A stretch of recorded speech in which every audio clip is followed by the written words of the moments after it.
It is 1994, Bill Clinton is US President, the Spice Girls have just got together and Brazil are about to become World Cup champions.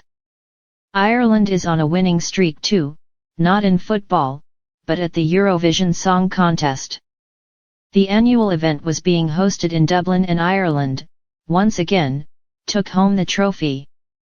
But it was the interval act that made the biggest impression, Riverdance, with the then unknown dancer, Michael Flatley. "My goodness, that night brings up a lot of memories," he tells BBC News. "It was a unique evening, it was very, very special. We have met to talk about 30 years since that performance and the impact it had on his life and Irish dancing." Before that night, Irish dancing had been seen as very traditional, with strict rules about what was acceptable. One rule was that dancers should have a rigid upper body and keep their arms straight by their sides. A childhood dance teacher of Flatley's even tied his arms together with a belt, something he says made him determined to dance how he wanted to. So when he burst onto the stage, with his arms in the air, it was something people had never seen before. It was Irish dancing, but with influences of ballet, flamenco, and Fred Astaire. Flatley, 65, choreographed the routine, but it could have turned out quite differently.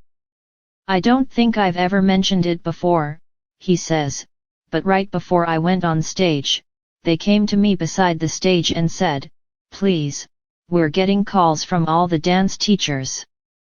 Please don't wave your arms around, you're going to make us look ridiculous in front of the world, so can we just ask you this time, whatever happens, can you keep your arms down?'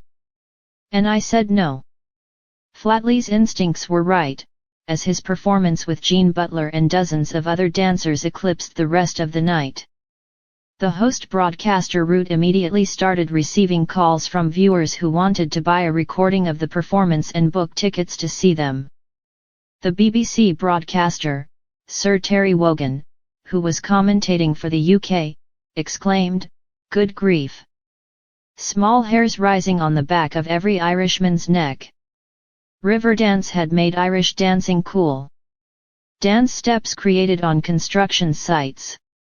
For Flatley, who had worked as a builder in the US, the reception was more than he could have imagined.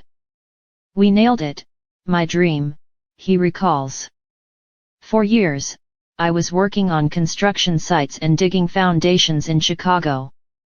During those freezing cold winters, I was creating those steps, in my dance style, in my mind that whole time. That's what got me through the hard, laborious work." I ask if he told his friends on the building site that was what he was thinking about. "No. The big, muscly guys better not mention that I'm dreaming about dancing, probably not the right thing to do," he laughs. People may have been wowed by Riverdance at Eurovision, but Flatley says it was not easy growing up and wanting to dance. "I got bullied at school terribly, so I know what young lads go through, and it's trying, it's mentally difficult, it's stressful to have to walk into school and hope somebody doesn't say something negative to you." Thanks for watching my video. Please subscribe my YouTube channel. Thank you.